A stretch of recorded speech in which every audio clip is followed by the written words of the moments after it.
කුඩුගන්න කොරළවැල්ලට වක්කඩුවේ හාමුදුරුවෝ පොලිසියට මාට්ටු. Ice heroin සහ මත්කරල් සන්තකයේ තබාගෙන සිටියදී වක්කඩුවේ ප්‍රදේශීය විහාරස්ථානයක වැඩ සිටින 45 හැවිරිදි හිමිනමක් මොරටුව පොලිසිය විසින් සැකපිට අත්අඩංගුවට ගෙන තිබේ. මොරටුව පොලිස් බල ප්‍රදේශයට අයත් කොරළවැල්ල ප්‍රදේශීය නිවසකට පැමිණ මත්ද්‍රව්‍ය මිලදී ගන්නා අවස්ථාවේදී මෙම අත්අඩංගුවට ගැනීම සිදු කර ඇති අතර උන්වහන්සේ කාලයක සිට මත්ද්‍රව්‍ය සඳහා ඇබ්බැහි වී ඇති බවට තොරතුරු අනාවරණ වී ඇති බව පොලිසිය පවසයි.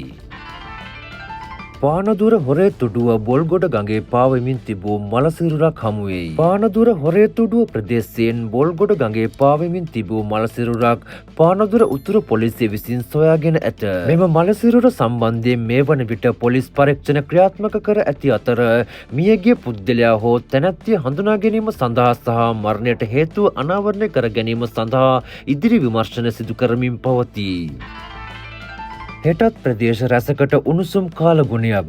කාලගුණ විද්‍යා දෙපාර්තමේන්තුවෙන් අවවාදාත්මක නිවේදනයක්. ප්‍රදේශ කීපයක් සඳහා උණුසුම් කාලගුණය සම්බන්ධයෙන් කාලගුණ විද්‍යා දෙපාර්තමේන්තුව විසින් අවවාදාත්මක නිවේදනයක් නිකුත් කර තිබේ. ඒ අනුව වවුනියාව, මුලතිව්, චුකුණාමලය, පොළොන්නරුව, මඩකලපුව, අම්පාර සහ මොනරාගල යන දිස්ත්‍රික්ක සඳහා මෙම නිවේදනය වලංගු වේ. එම දිස්ත්‍රික්කවල ඇතැම් ප්‍රදේශවල දිවා කාලයේදී උණුසුම් දර්ශකය එනම් මිනිස්සුරට දැනෙන උණුසුම අවධානය යොමු කළ යුතු මට්ටමක පැවතිය හැකි බව එම නිවේදනයේ වැඩිදුරටත් සඳහන් වේ. ෆෝන් එකක් වැනි පෙනුමෙති ගිනි අවිසොයා ගැනේ. ඕස්ට්‍රේලියාවේ පුද්ගලයන් 4 දෙනෙකුට චෝදනා. ඕස්ට්‍රේලියාවේ ක්වීන්ස්ලන්ත ප්‍රාන්තයේ සිදු කරන ලද මෙහෙයුමකදී ජංගම දුරකථනයක හැඩයට නමා සැඟවිය හැකි ගිනි අවි දෙකක් සොයා ගැනීමෙන් අනතුරුව පුද්ගලයන් 4 දෙනෙකුට එරෙහිව එරට පොලිසිය චෝදනා ගොනු කර තිබේ. සමාජ මාධ්‍ය සංසරණය වන වීඩියෝව මුළුමනින්ම අසත්‍යයි ශ්‍රී ලංකා පොලිසිය කියයි. සමාජ මාධ්‍ය ජාල ඔස්සේ මේ වන විට සංසරණය වෙමින් පවතින වීඩියෝවක් මුළුමනින්ම අසත්‍ය හා කිසිදු සත්‍යතාවයක් නොමැති එකක් බව ශ්‍රී ලංකා පොලිසිය නිවේදනය කර තිබේ. ජනතාව නොමග යැවීමේ අරමුණින් මෙවැනි අසත්‍ය තොරතුරු සහ වීඩියෝ සමාජ මාධ්‍යට මුදාහරින පාර්ශව සම්බන්ධයෙන් දැඩි අවධානයෙන් සිටින ලෙසත් එවැනි ප්‍රචාරයන්ට නොරවටන ලෙසත් පොලිසිය ජනතාවගේ ඉල්ලා සිටී.